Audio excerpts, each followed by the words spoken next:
Assalamualaikum pemirsa, hari ini saya akan mereview cara memasak nasi yang agar nasi hasilnya pulen dan tidak lengket.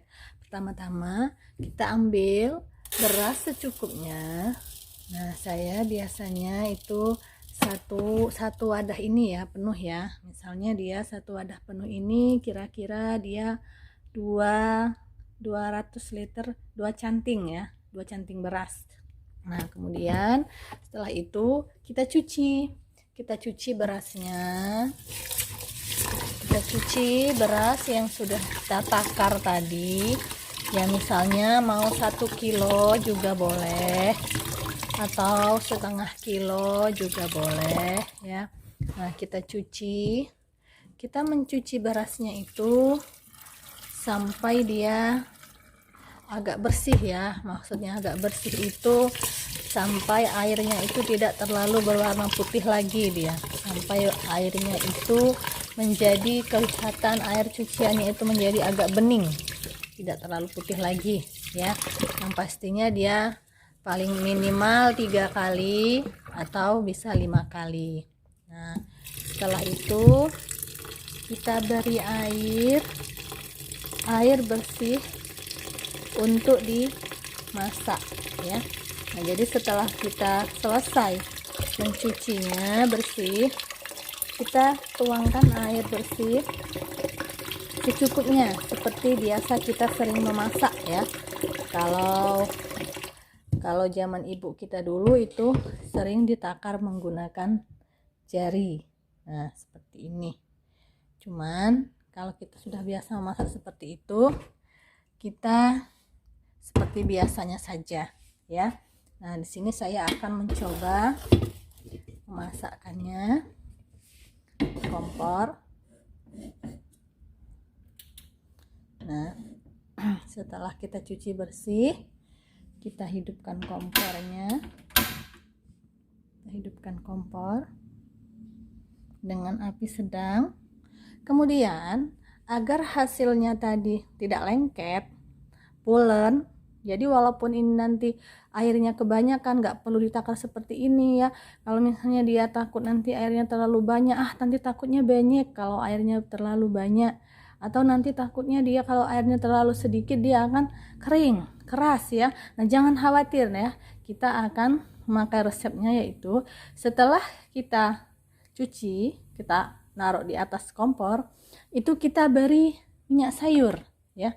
Nah, ini kita beri minyak sayur kurang lebih 1 sendok makan. Nah, kita kira-kira saja dia seperti 1 sendok makan. Nah, seperti itu minyak sayurnya, kira-kira 1 sendok makan.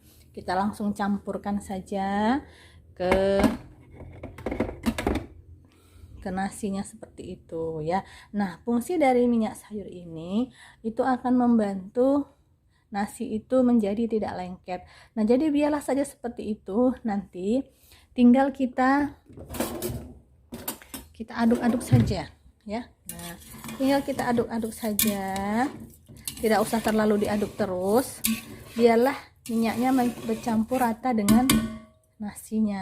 Nah, jadi kita biarkan seperti itu, dia ada minyak-minyaknya, tidak apa-apa, tidak berbahaya. Ini agar nasi nanti lebih pulen dan tidak lengket ya. Nah, untuk yang lebih bagusnya lagi, misalnya kita ada daun pandan.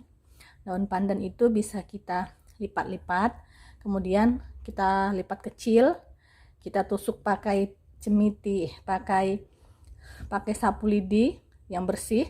Kemudian kita masukkan ke dalam beras, agar kita masukkan ke dalam masakan kita ini, nasi kita ini, agar nanti aroma dari daun pandan itu akan menyebar ke nasi ini ya, sehingga nanti nasinya akan beraroma wangi pandan, kemudian dia pulen tidak lengket karena ada minyaknya tadi sedikit. Nah, catatan minyaknya itu minyak yang masih baru ya, yang baru dibuka atau belum dipakai untuk menggoreng, sehingga tidak ada aroma apapun pada nasi kita ya, seperti itu.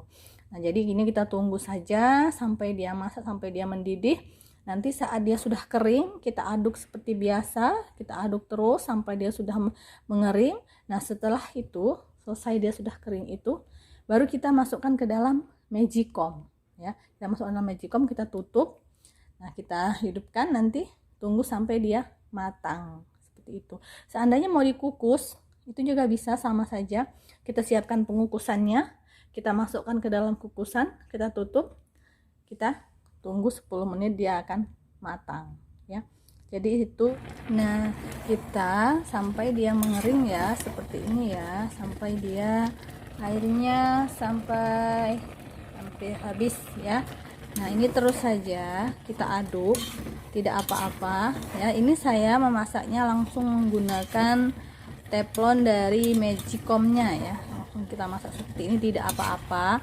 Nah, untuk lebih baiknya bila kalian ingin memakai teflon langsung seperti ini, itu lebih baiknya menggunakan pengayuh yang dari kayu ya, jangan besi seperti ini ya, agar anti lengketnya tidak rusak ya. Nah, saya ini karena saya sudah terbiasa seperti ini, jadi tidak apa-apa, saya tidak terlalu saya gosokkan di bagian dasarnya ya, sehingga nah ini dia kelihatan ya, kalau kita memakai minyak itu dia nasinya agak kelihatan apa namanya, kayak bersinar dia ya. Nah, dia akan lebih putih dan pulen ya, dia akan lebih tidak lengket ya. Nah, bagus sekali, warnanya berkilau ya. Nah, setelah kering kita selesai, kita matikan kompornya. Saya ambil itu dulu pegangannya agar tidak panas. Setelah itu kita angkat, kita masukkan ke dalam magicnya. Nah, seperti ini. Kalau sudah, kita tutup magicnya, kita colokkan, kemudian kita masak seperti kita memasak biasa. Nah, setelah itu kita tunggu saja sampai nanti dia warna lampunya pindah ke bawah sini, itu tandanya nasi sudah masak. Saat sudah berpindah warnanya itu lampunya, jangan langsung kita buka ya, kita biarkan dulu sekitar 1 atau 2 menit agar masaknya merata. Setelah itu baru kita siap untuk makan. Nah, pasti hasilnya akan sangat bagus ya. Terima kasih, selamat mencoba.